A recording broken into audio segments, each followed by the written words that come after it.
రాష్ట్రంలో మరోసారి different weather conditions కనిపిస్తున్నాయి. ఉదయం నుంచి మధ్యాహ్నం వరకు ఎండలు, మధ్యాహ్నం తర్వాత వానలు కురుస్తున్నాయి. ఇవాళ హైదరాబాద్ సహా పలు జిల్లాల్లో అక్కడక్కడ మోస్తరు వానలు పడ్డాయి. వచ్చే 3 రోజుల్లో గరిష్ట ఉష్ణోగ్రతలు సాధారణం కంటే 2 నుంచి 3 డిగ్రీలు తక్కువగా ఉండే అవకాశం ఉందని తెలిపింది వాతావరణ శాఖ. ఈ నెల 8 తర్వాత భారీ వర్షాలు కురిసే ఛాన్స్ ఉందన్నారు వెదర్ ఆఫీసర్స్.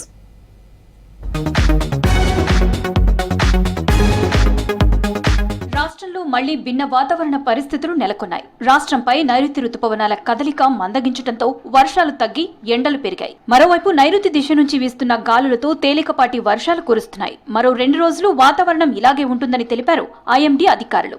వారం రోజుల తర్వాత యథావిధిగా వర్షాలు కురుస్తాయని తెలిపారు వాతావరణ శాఖ అధికారులు. మధ్యాహ్నం హైదరాబాద్ వ్యాప్తంగా మేఘావృతమైంది. నగరంలో పలుచోట్ల వర్షం పడింది. సిటీతో పాటు శివారు ప్రాంతాల్లోనూ మోస్తరు వర్షం కురిసింది. మధ్యాహ్నం వరకు ఎండల తీవ్రత పెరిగి మధ్యాహ్నం తర్వాత వాతావరణం చల్లబడింది. ఇవాళ నల్గొండ, నాగర్ కర్నూల్, హన్మకొండ జిల్లాల్లో వర్షం పడే అవకాశం ఉన్నట్లు అధికారులు తెలిపారు.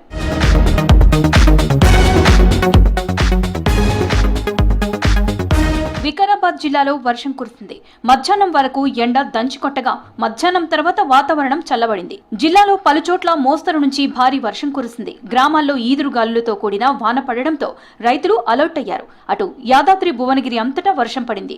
జనగామ జిల్లాలోనూ వాన కురిసింది. రేపు ఉమ్మడి ఖమ్మం, నల్గొండ, మహబూబ్ నగర్, వరంగల్, రంగారెడ్డి జిల్లాల్లో వర్షాలు కురిసే ఛాన్స్ ఉందని చెప్పారు అధికారులు. గంటకు 30 నుంచి 40 కిలోమీటర్ల వేగంతో ఈదురుగాలులు వీస్తాయన్నారు.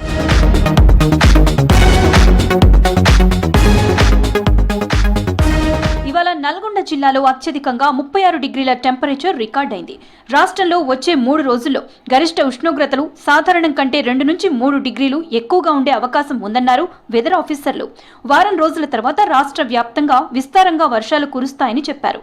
రైతులు జొన్నలు, మక్కలు లాంటి పంటలు జూన్ 8 తర్వాత వేసుకుంటే మేలని సూచిస్తున్నారు వాతావరణ శాఖ అధికారులు.